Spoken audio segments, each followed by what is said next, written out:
លែងទទួលស្គាល់ផែនទីអាណានិគមបារាំងអនុធានប្រមានដល់កម្ពុជាពីពេលនេះបាងកកប្រើប្រាស់ផែនទីខ្លួនឯងផែនទីសម័យបារាំងលែងមានតម្លៃទៀតហើយយោងតាមការចុះផ្សាយរបស់ The Nation នាយករដ្ឋមន្ត្រីថៃលោកអនុធានឆាវិរៈកុលបានបញ្ជាក់សារជាថ្មីអំពីអធិបតេយ្យភាពទឹកដីរបស់ប្រទេសថៃដោយបានប្រកាសថាຂະຫນາດផែនទីសម័យអាណានិគមដែលកម្ពុជាយកមកប្រើប្រាស់ដើម្បីទាមទារព្រំដែននោះគឺលែងមានតម្លៃតទៅទៀតហើយសម្រាប់រដ្ឋាភិបាលថៃនេះបើយោងតាមការចុះផ្សាយរបស់សារព័ត៌មានថៃនៅយប់ថ្ងៃទី27 ខែឧសភានេះនៅក្នុងកិច្ចសម្ភាសជាមួយក្រុមអ្នកសារព័ត៌មានអំឡុងពេលចូលរួមក្នុងកម្មវិធីពិព័រណ៍មួយនាយករដ្ឋមន្ត្រីថៃបានទម្លាយព័ត៌មានលម្អិតអំពីបេសកកម្មការទូតជាន់ខ្ពស់នាពេលថ្មីនេះរបស់លោកទៅកាន់ប្រទេសបារាំងដែលនៅទីនោះលោកបានជួបពិភាក្សាការងារយ៉ាងសំខាន់ជាមួយប្រធានាធិបតីបារាំងលោកអេម៉ាញ៉ូអែលម៉ាក្រុងនិងមន្ត្រីជាន់ខ្ពស់របស់អង្គការ UNESCO នៅក្នុងទីក្រុងប៉ារីសបើតាមលោកអនុทิនក៏បំណងចម្បងនៃបេសកកម្មនោះគឺដើម្បីបំភ្លៃអន្តរជាតិពាក់ព័ន្ធនឹងព្រំដែនរបស់ប្រទេសថៃនិងដើម្បីដោះស្រាយចំណុចចំនួននៅតាមបណ្ដោយខ្សែខណ្ឌសីមាព្រំដែនកម្ពុជាថៃ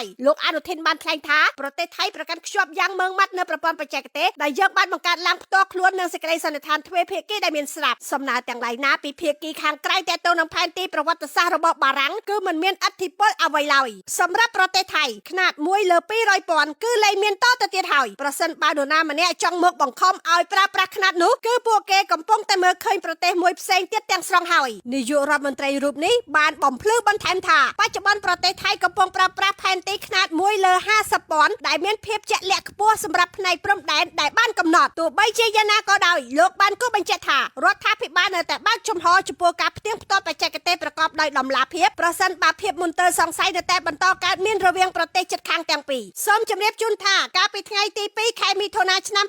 2025សម្ដេចតេជោហ៊ុនសែនប្រធានព្រឹទ្ធសភានិងជាប្រធានសមាជរដ្ឋសភានិងព្រឹទ្ធសភាបានគូបញ្ជាក់ថាអ្នកមិនអាចគូសផែនទីតាមតែចិត្តអ្នកចង់បាននោះទេកិច្ចព្រមព្រៀងបារាំងសៀមឆ្នាំ1904និងឆ្នាំ1907គឺជាមូលដ្ឋាននៃឯកសារដែលត្រូវពង្រីកផែនទីអ្នកមិនអាចគូសផែនទីដោយចិត្តចង់របស់អ្នកមិនអាចប្រើប្រាស់ຂະຫນាដផែនទី1លើ50,000របស់អ្នកហើយបំពេញលើអធិបតេយ្យភាពកម្ពុជាបាននោះទេ